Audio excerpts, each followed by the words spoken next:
Hai sahabat Kompas TV, ketemu lagi sama saya Dea Davina di Top 3 News Kompas TV. Saatnya kita update 3 berita terpopuler yang terjadi hari ini.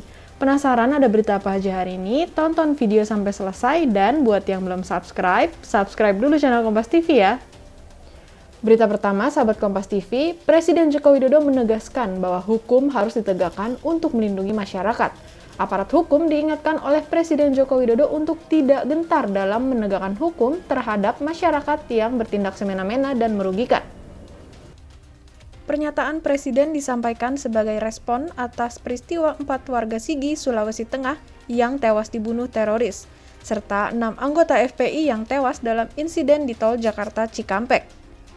Presiden mengingatkan Indonesia sebagai negara hukum, yang berarti seluruh masyarakat wajib mematuhinya demi kepentingan bangsa dan negara.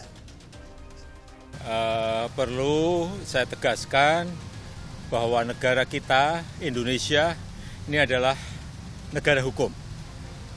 Oleh karena itu, hukum harus dipatuhi dan ditegakkan.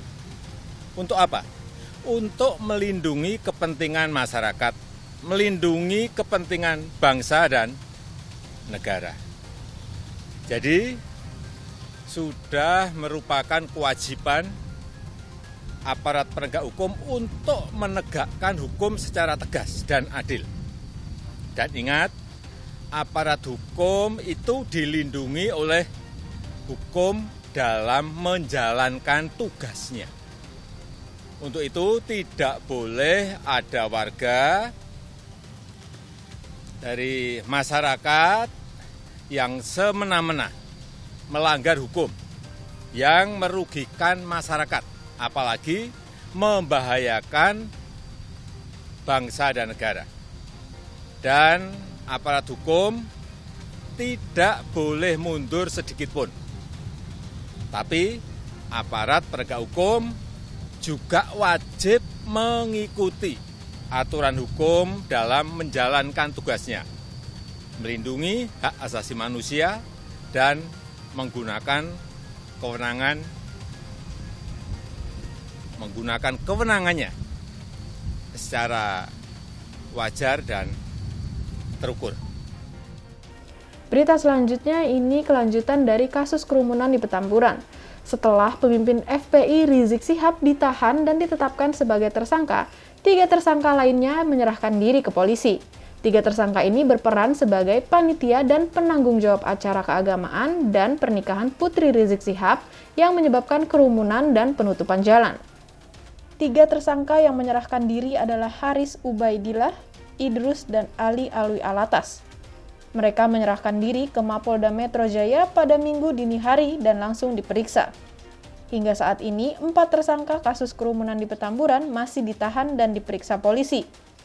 2 tersangka lain yakni Ahmad Sobri Lubis dan Maman Suryadi masih dikejar polisi. Ketiga orang tersebut dibawa bersama-sama dengan pengacaranya mendatangi Polda Metro Jaya, menyerahkan diri kepada Polda Metro Jaya. Tetap kita laksanakan dengan kegiatan protokol kesehatan. Ketiga-tiganya kita lakukan tes swab antigen dan hasilnya adalah negatif. Kemudian pukul 2 kita lakukan pemeriksaan terhadap yang bersangkutan. Sementara itu, kuasa hukum Rizik Syihab akan mengajukan pra-peradilan atas status Rizik Syihab sebagai tersangka dalam kasus kerumunan di Petamburan dan kasus penghasutan. Tim kuasa hukum Rizik Syihab juga akan mengajukan penangguhan penahanan oleh polisi yang berlaku sampai 31 Desember 2020. Pra-peradilan diajukan ke Pengadilan Negeri Jakarta Selatan Senin 14 Desember besok.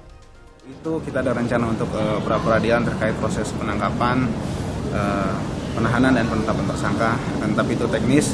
Kita juga menghormati pihak kepolisian. Tadi pihak Habib Rizik juga mengatakan berterima kasih lagi-lagi, kebesaran hati beliau luar biasa mendapat perlakuan seperti itu. Tapi tetap bersyukur dan berterima kasih kepada pihak kepolisian atas perlakuan baiknya. Nah, itu dia 3 berita terpopuler yang terjadi hari ini. Terima kasih sahabat Kompas TV yang udah nonton sampai selesai. Saatnya saya Dea Davina pamit undur diri. Jangan lupa like, komen, dan juga share video ini ya. Sampai ketemu lagi.